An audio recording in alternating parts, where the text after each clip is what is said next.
Hello friends, welcome back to my channel learn something by heart.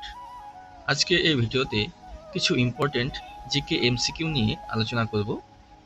আজকের প্রথম প্রশ্ন, আয়তন অনুযায়ী ভারতের মধ্যে পশ্চিমবঙ্গ কততম স্থানে আছে?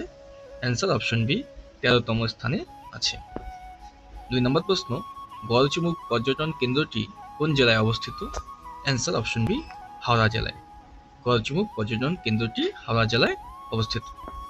3 নম্বর প্রশ্ন, বিপ্লবী মানবেন্দ্র রায়ের সম্পাদিত পত্রিকার নাম কি? Answer option D, vanguard.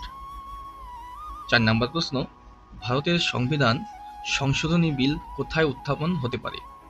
Answer option C, পার্লামেন্টের যে কোনো কক্ষে। 5 নম্বর প্রশ্ন, কোন অঞ্চলকে সাঁওতালরা দামিন-ই-কোহ বলতো?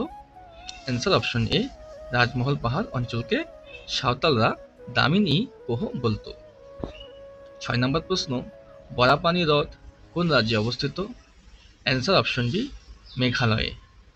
বরাপানি হ্রদ উমিয়াম হ্রদ নামেও পরিচিত। 7 নম্বর প্রশ্ন, আমির খসরু কোন বাদ্যযন্ত্র ব্যবহার করতেন? Answer option A, sitar. Amir Khusrau sitar বাদ্যযন্ত্র বাজাতেন। 8 নম্বর প্রশ্ন, জয়প্রকাশ নারায়ণ কোন নামে জনপ্রিয় ছিলেন? Answer option C, Loknayak. 9 number প্রশ্ন, শিব সমুদ্রম জলবিদ্যুৎ কেন্দ্রটি কোন রাজ্যে অবস্থিত? Answer option C, Karnataka. Shiva Samudram জলবিদ্যুৎ কেন্দ্রটি কর্ণাটকে অবস্থিত। আজকের শেষ প্রশ্ন, ভারত ও বাংলাদেশের মধ্যে গঙ্গাজল চুক্তি কত সালে হয়েছিল? অ্যান্সার অপশন এ, 1996 সালে। এখন এই পর্যন্তই। ভিডিওটি শেষ অবধি দেখার জন্য অনেক অনেক ধন্যবাদ।